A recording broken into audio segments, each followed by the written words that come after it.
Da li imate prijatelji?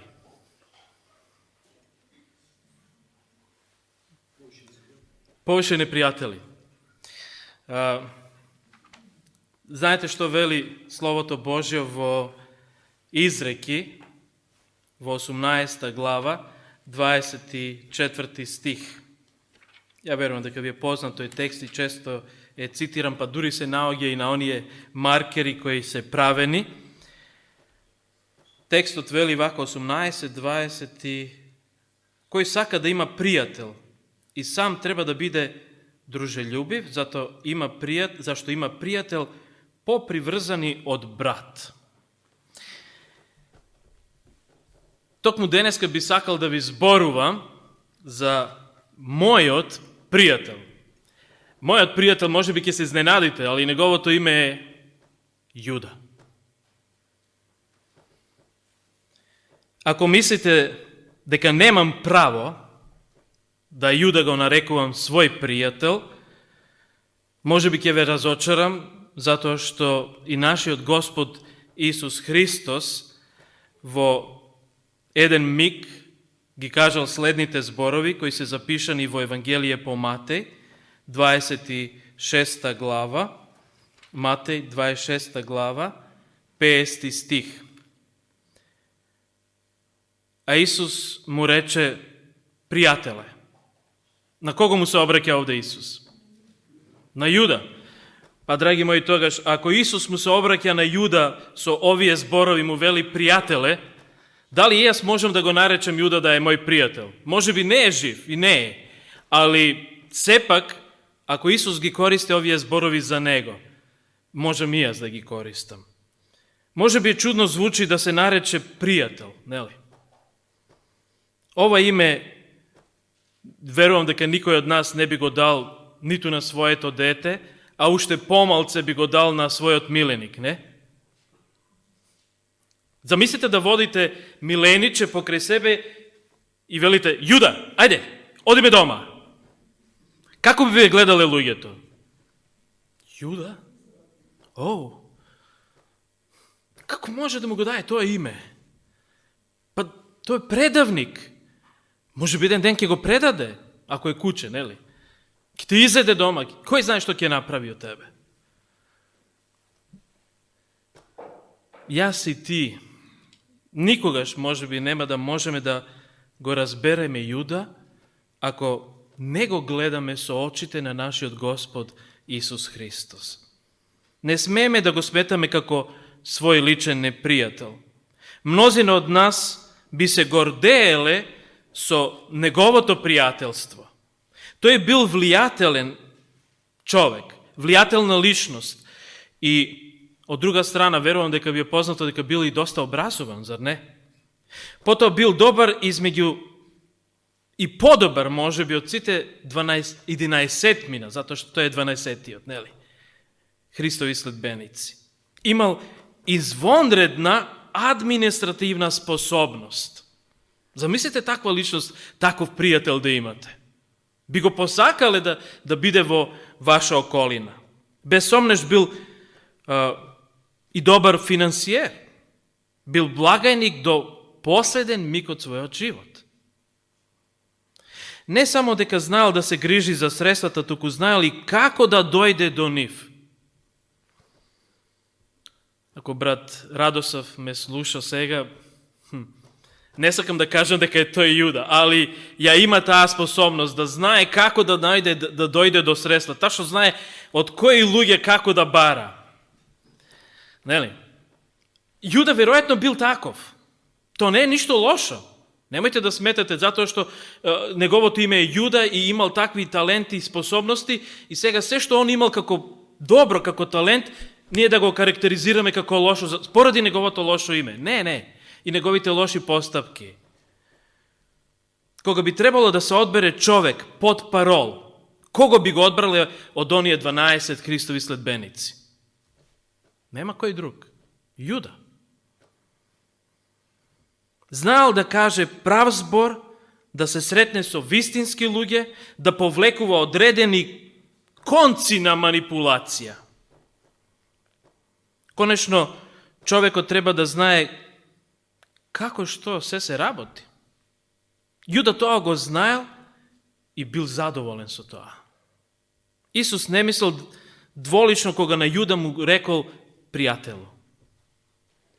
Уверен сум дека Исус бил свестен дека Јуда поседува дар за постапување со луѓе и голема способност за склопување на пријателства. Јуда сакал на Исуса да му помогне во напредувањето. Затоа Јуда се нашол близок до Исуса. Сакал Исус да успее. Имајќи го тоа на ум, знал што треба да во одреден миг да направи, за да би се остварило она што Исус го кажал. А се сеќавате дека Исус во една прилика вели дека кралството Божие е блиску, дека е тука. И Јуда веројатно се нашол себе си како човек кој јас ќе му помогнам на Исуса да ова кралство што побрзо се воспостави.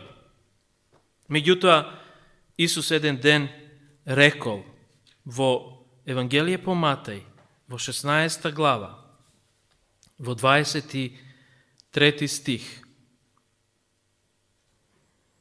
Матеј 16, 23. Ајде и 22. А кога беа во Галилеја, Исус им рече, Синот човечки ќе биде предаден во раце човечки и ќе го убијат и на трети ден ќе воскрсне. Кога тоа го рекол, мисел на делувањето на зло кое што се случувало. Дека еден ден он ќе го положи својот живот, али го полага својот живот не само за Петар, за Јован, за Јаков. Исус го полага својот живот и за Јуда. Дали Јуда тоа ќе го препознае? Знаеме што се случило со Јуда. Али, знаете ли што уште вели? Но тој се заврти и му рече на Петар, бегај од мене кој? Сатано, ти си ми соблазна. Дали Исус мислел на Петра или на оне кој што сушност преку Петар сега зборува? Некој го искористил Петар во тој даден миг и Исус му се обраќа на тој да излезе од него, на сатаната. Јуда бил присутен тука, ги слушал овие зборови. Може би во тој даден миг требал да се приспита сами од себе си, дали може би ѓаволот него го користи. Не верувам дека Јуда во суштина бил лош човек. Предпоставувам дека бил сличен на сите нас.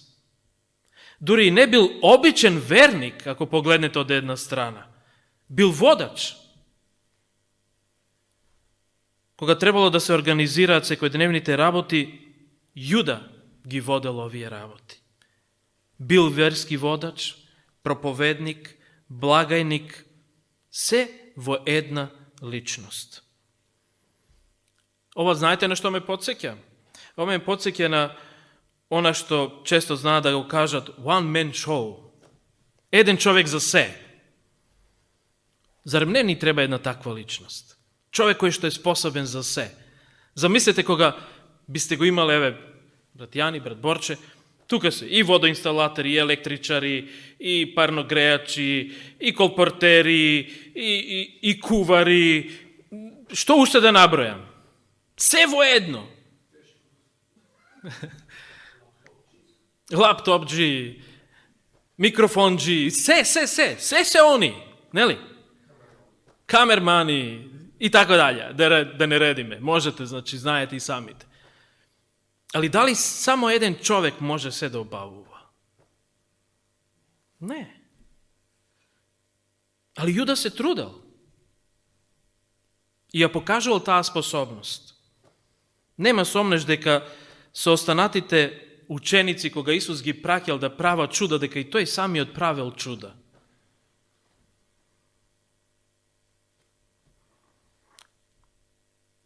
Кога Исус кажал дека еден од нив ќе го издаде. Што мислите? Дали учениците веднаш се свртеле кон Јуда и река, аха, те знаеме, те откри, ти си. Или го поставиле онаа прашање кое е? А да не сум јас? Zašto го поставили тоа прашање? Затоа што никој од нив не се сомневал во Јуда. Јуда вешто знаел да се сокрие. Кога Јуда проговорил поради расипништвото на парите кои Марија ги дала за оној скапоцен мирис со кој го помазала Исуса Христа, неговата глава и неговите нозе.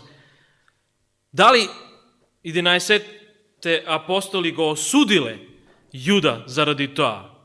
Не, тие го поддржале. Па Јуда е во право. Финансиски не било разумно така да се фрлаат парите, сметал Јуда, али тоа свое видение, гледиште, став го пренесоли на своите другари, сопатници, како го да ги кажеме. Така да пред нас е една многу ценета личност, која многу вешто се служила со манипулации, али и политички стратегии, во желба да помогне во напредок на Божјето дело. И сега кога ќе кажете, има ли нешто лошо во тоа? Божјето дело да напредува.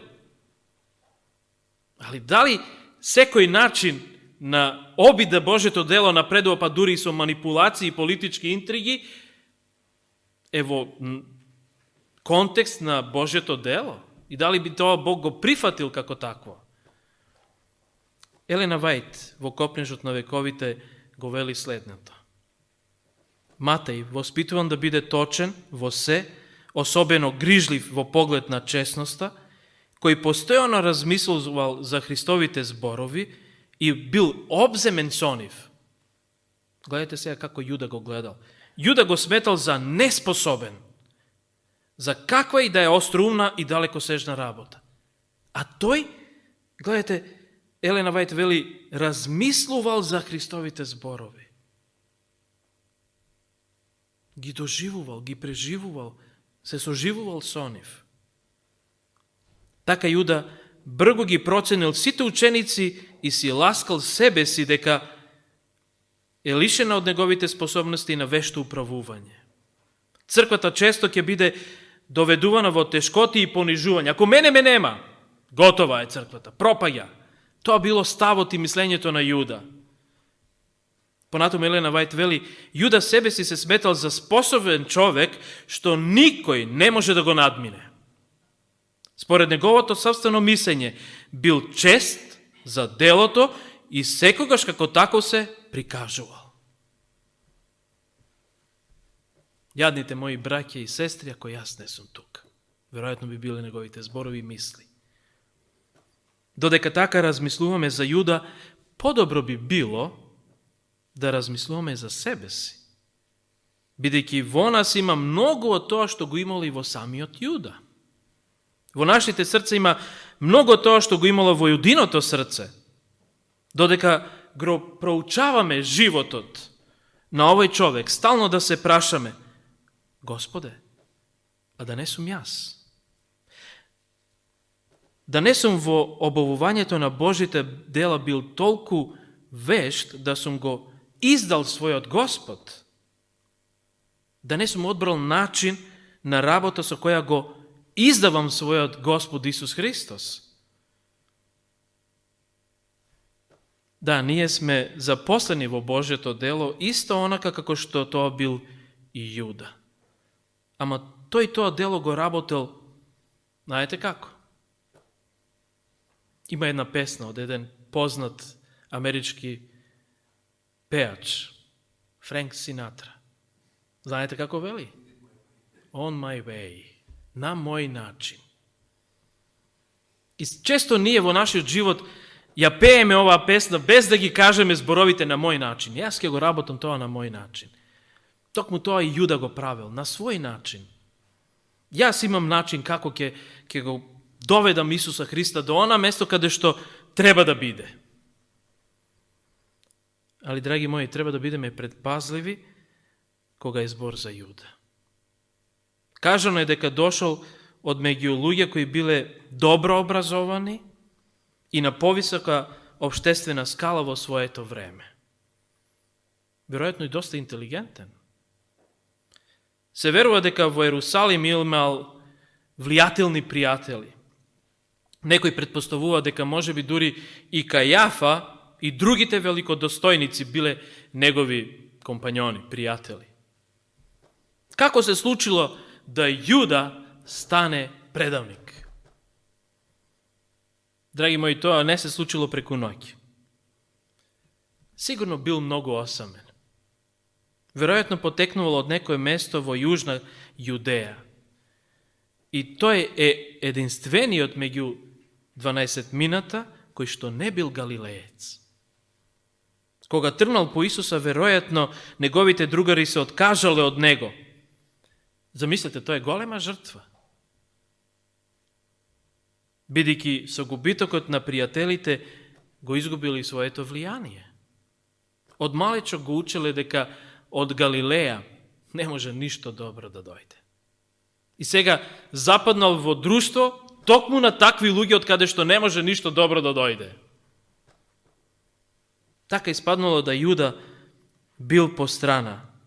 Никогаш не станал дел од таа група која Исус ја оформил.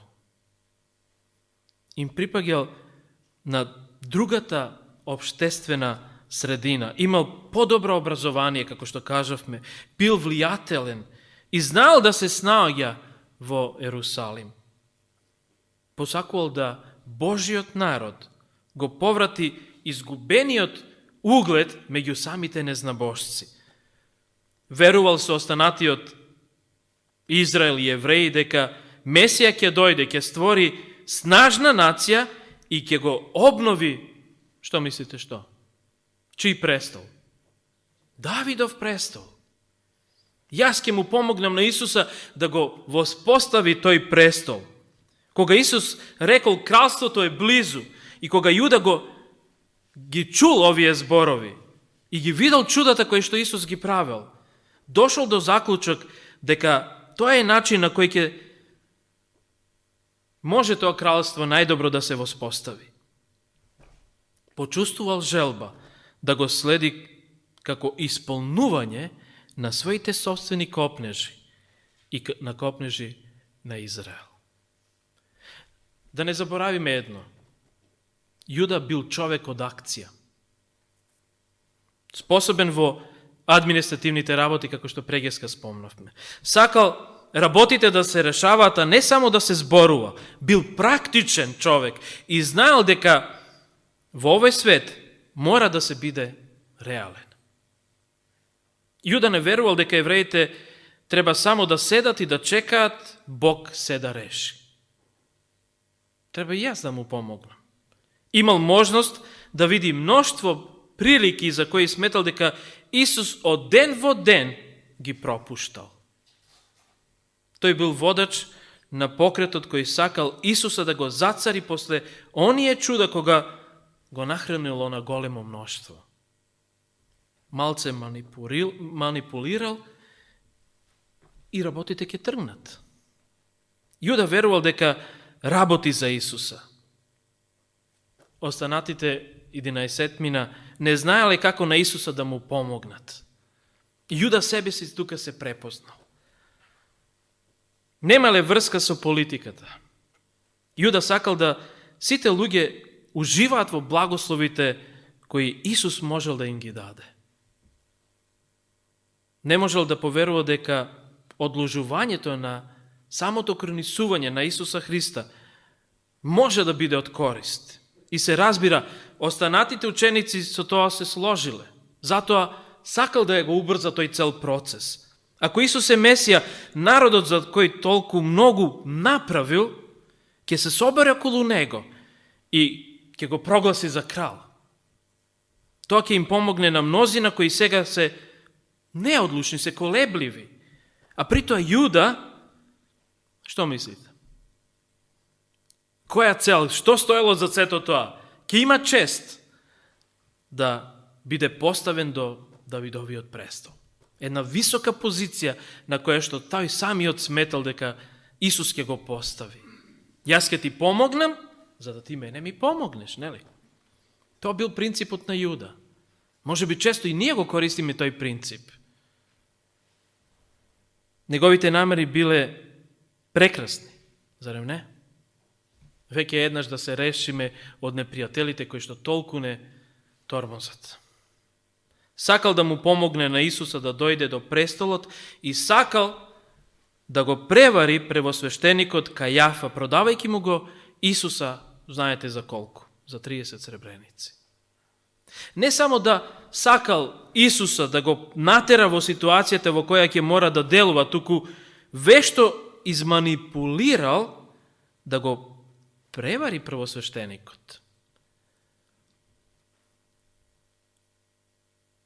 Неам намера да го споредувам нашиот Господ Исус Христос со било што на оваа планета Земја.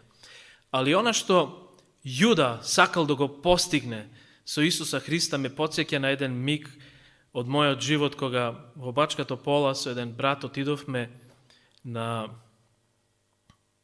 изложба на кучиња. Имаше прекрасни кучиња, имаше Нјуфауландер, толку ми дојде до срце, значи фаца на мече во лице, крзно црно, кое не да е црно на сонце се преливаше во боите, значи стварно собственикот така добро го хранел и здраво веројатно, да такво влакно имал, квалитетно, али на жалост за кратко време го удри срчка и падна тама. Али не е тоа куче кое што сакам да ви го кажам. Имаше друго едно немачки боксер. Кога водеше собственикот, немачки боксер ко немачки боксер. Али кога ќе му се појавеше друго куче од друга страна, тоа беше, веќе не беше истото куче. Тоа беше Шварценегер. Кога ќе застанеше вака и кога ќе се напни, мускули, страв, да те фати. Возможно ли е ова куче кој што дотогаш било никој ништо сега да стану? Ми се чини дека Јуда така го доживал Исуса Христа, кој не сака да ја покаже својата сила. Вешто се скрива. А има капацитет за такво нешто да покаже. И затоа Јуда манипулирал.